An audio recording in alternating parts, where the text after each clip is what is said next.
À moins d'avoir vécu dans une grotte, vous avez certainement entendu parler de l'année 2012, la fameuse, la dernière année du calendrier Maya, interprétée par des ésotéristes de tout poil comme la date de la fin du monde ou, à l'inverse, le début d'un monde nouveau. Bonjour à tous et bienvenue dans Chronique Post-Apocalyptique. L'engouement pour l'année 2012, sujet où régnaient en maître les amalgames farfelus, les interprétations douteuses et les théories burlesques, a donné naissance à des sites internet alarmistes qui annonçaient de possibles catastrophes ou, au contraire, à des sites qui se servaient de cet événement pour échafauder des théories qui n'avaient rien à envier à de la mauvaise science-fiction. La stratégie des alarmistes de l'année 2012 était simple, créer une inquiétude ou exploiter des inquiétudes qui existaient déjà comme l'écologie, le réchauffement climatique, les crises financières, le désordre politique ou encore le terrorisme pour faire passer un message et préparer les consciences à un changement radical du monde tel qu'on le connaissait. La mise à profit de l'insécurité des populations, stratégie vieille comme le monde, était la base même de ce mouvement. Si l'on se penche sur les promoteurs de l'événement 2012, on peut constater que la majorité était issue des milieux du New Age, même si 2012 s'invitait aussi auprès du grand public. Dans le New Age, deux branches se distinguent clairement, celle qui à l'époque essayait de vendre l'idée que l'année 2012 était une chance qu'avait l'humanité, confrontée à une crise sans précédent, de se racheter ou d'accéder à un état supérieur, et celle, plus spectaculaire, exploitée par le film catastrophe 2012 de Roland Emmerich, qui annonçait la destruction, l'apocalypse, la fin du monde ou presque. Mais cette confusion apparente et savamment orchestrée cachait en fait une réalité. Et quiconque désirait et désire encore de nos jours appréhender cette réalité doit comprendre la notion de cycle.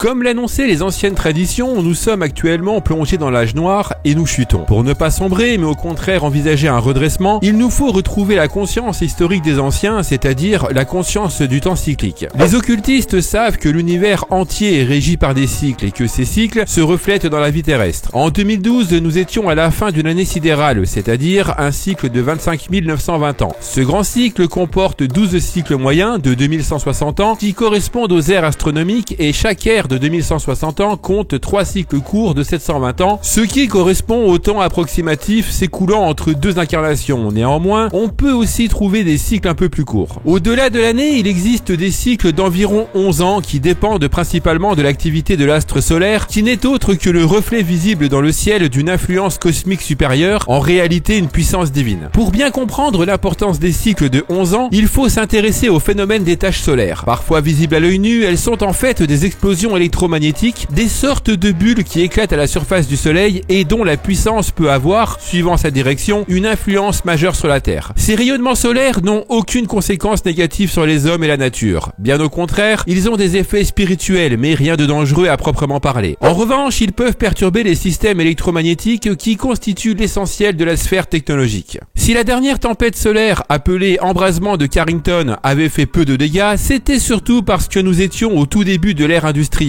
Il en est autrement aujourd'hui. La NASA surveille assidûment ses tâches et le DARPA travaille intensément sur des moyens qui permettraient au système informatique de continuer à fonctionner si une grande partie des ordinateurs étaient mis hors fonction. En cas de tempête électromagnétique, il est prévu que les satellites soient mis hors tension afin de minimiser les dégâts et si les scientifiques ne mettent pas au point un système de survie des machines, l'effet d'une telle tempête sera incomparablement plus fort que l'effet attendu du fameux bug de l'an 2000. On suspecte d'ailleurs après coup que ce bug fortement médiatisé qui a semblé incompréhensible à la plupart des informaticiens n'avait pour but que de cacher l'augmentation de l'activité solaire qui culmina fin 2001, augmentation qui était prévisible puisque se répétant tous les 11 ans depuis 1750. En outre, si des scientifiques se disputent sur l'intensité des cycles à venir, ils n'ont en revanche aucun doute sur les dates de ces derniers. Il n'est pas impossible que dans un futur proche, une médiatisation plus importante des tâches solaires soit utilisée pour instiller chez les masses une peur face aux forces du cosmos dans la même logique que la diabolisation des extraterrestres. Mais pourquoi les cycles solaires, comparables aux cycles des saisons de la Terre, sont-ils tenus secrets par les élites mondiales? Probablement parce que cette connaissance du temps leur confère un plus grand pouvoir. En effet, les actions menées en période d'intense activité solaire ont toujours plus d'impact qu'en temps normal. Il suffit de passer en revue les événements importants survenus au cours des 2 derniers siècles pour constater que ceux qui ont marqué l'histoire se sont invariablement produits à ces dates clés du cycle de 11 ans, eux-mêmes inscrits dans un cycle de 33 ans. Ainsi, on peut citer par exemple la montée d'Hitler au pouvoir en 1935, mai 68 qui entérina la toute-puissance financière de la Synarchie et accéléra les processus de décadence sociale et culturelle, 1979, l'année de la révolution iranienne et du deuxième choc pétrolier qui marqua la fin des 30 glorieuses, 1989, la chute du mur de Berlin, rite magique qui consacra l'inauguration du nouvel ordre mondial, les deux mâchoires de la pince se refermant sur le cadavre de l'Allemagne puis de l'Europe avec la chute du rideau de fer. Et ça ne s'arrête pas là. L'année 2001, elle, correspond à un pic. La maçonnerie noire signait l'entrée dans une nouvelle période, plus sombre encore, avec la destruction symbolique des deux colonnes du temple et de l'attaque du Pentagone, c'est-à-dire, analogiquement, le pentagramme de la transfiguration. L'attentat rituel du 11 septembre 2001 fut une mise en scène de la destruction du monde tel que nous le connaissons et un test planétaire pour aligner les gouvernements sur une ligne politique commune. La mise en scène d'un attentat terroriste était nécessaire pour masquer un rite de magie noire avec effusion de sang. Magiquement, le nouvel ordre mondial venait de naître, mais pourquoi l'année 2001 ? Tout simplement parce qu'elle marquait la fin d'une année sidérale et le coup d'envoi d'une nouvelle période. Les initiés de l'Égypte ancienne en étaient bien conscients, eux qui avaient laissé un message tangible, la grande pyramide de Gizeh, dont l'édifice comporte un système de notation gravé dans la pierre et qui relate les périodes traversées depuis la fin du cycle précédent jusqu'à celle du cycle actuel. Ensuite, tout repart à zéro. La grande loge planétaire a voulu, à sa manière, marquer le coup puisque l'échéance de la chronologie de la pyramide de Gizeh indique le mois de septembre 2001. Je ne vais pas ici approfondir davantage l'importance de ces dates du point de vue de la géopolitique mondiale, mais je dirais simplement que l'une d'entre elles correspond à 2012. Comme on peut le voir, après 2001, la date qui apparaît et ressort plus que les autres est celle de l'année 2012, citée par plusieurs sources différentes mais concordantes, au premier rang desquelles les calendriers mayas focalisés sur le fameux 21 décembre 2012, au-delà duquel tout devait changer, mais aussi les prophéties de Nostradamus, sans oublier les calculs basés sur les plans d'urbanisme de la ville de Washington qui proposaient la date de 2012 comme celle de la révélation du nouvel ordre mondial. Selon la science des cycles, la période de 2011 à 2014 fut cruciale à l'avancement du nouvel ordre mondial. En effet, 2011 se situait exactement 2160 ans, soit une ère zodiacale, après le début de la troisième guerre punique, guerre durant laquelle Rome annihilia définitivement Carthage. Autre fait troublant, la première guerre mondiale a éclaté exactement 2160 ans après la première guerre punique, et la deuxième guerre mondiale 2160 ans après la deuxième guerre punique, ce qui ne présage rien de bon pour la période à venir. De l'avis général, il est indéniable qu'une troisième guerre mondiale, qui n'aura rien à voir avec les précédentes et qui sera invisible, menée avec des armes également invisibles, arrive un jour. Si les deux premières guerres puniques avaient une issue incertaine, la troisième se conclut par l'annihilation définitive de la dernière cité libre de la Méditerranée qui, quoiqu'ayant déjà perdu sa liberté d'action, continuait à gêner Rome par son existence même. On comprend pourquoi le mot d'ordre de Rome était Carthago delendae est. Carthage doit être détruite en français. Aussi, durant les années à venir, il faut fortement s'attendre à ce que le nouvel ordre mondial, qui est la réincarnation de Rome, procède à une destruction systématique de toute entité échappant encore à son contrôle. L'ordre mondial a potentiellement remporté la victoire, mais il lui faut à présent éliminer tous ceux qui pourraient émettre des pensées hostiles à son encontre afin d'établir définitivement la paix mondiale, la nouvelle Pax Romana. Un événement lourd de symbolisme qui s'est déroulé le 13 janvier 2011 marqua également le début de la troisième guerre mondiale, la révolution tunisienne. En effet, la ville de Carthage, qui a littéralement été rayée de la carte par Rome, était située exactement sur le territoire de l'actuelle Tunisie. Les élites mondialistes, conscientes des cycles de l'histoire, avaient donc décidé de marquer le début de l'année 2011 en déclenchant une révolution sur le sol même où fut bâtie l'ancienne Carthage. Si l'on sait que les planificateurs occultes du nouvel ordre mondial se basent sur des symboles et des échéances magiques pour appuyer leur action et leur donner une dimension supérieure, alors tout devient limpide. Il était prévu que 2012, au cœur de cette troisième guerre mondiale, marque l'apparition concrète du gouvernement mondial qui possédait déjà plusieurs ministères. Les élections présidentielles en France et aux États-Unis ainsi que les Jeux Olympiques, version moderne des Jeux du cirque romain à Londres, ont suffi à focaliser l'attention des masses sur des événements ultra médiatisés allant dans le sens d'une fusion des consciences. Les mondialistes ont réussi leur coup et 2012 fut l'année où le nouvel ordre mondial s'est imposé magiquement comme une réalité réalité concrète dans la conscience planétaire. L'année 2023 présentera un événement plus important encore, puisqu'un cycle de 11 ans s'est encore écoulé. On verra l'avènement d'un ordre mondial, mais cette fois-ci théocratique, chapeauté par le Christ lui-même. Mais attention, ne vous imaginez pas un Christ pacifique mu par l'amour inconditionnel qui tendra l'autre joue. Le fameux retour du Christ, prophétisé par la médium britannique et chantre du New Age Alice Bailey, correspondra en réalité à la venue de l'Antéchrist. Celui-ci sera alors un tyran qui viendra comme un homme de paix,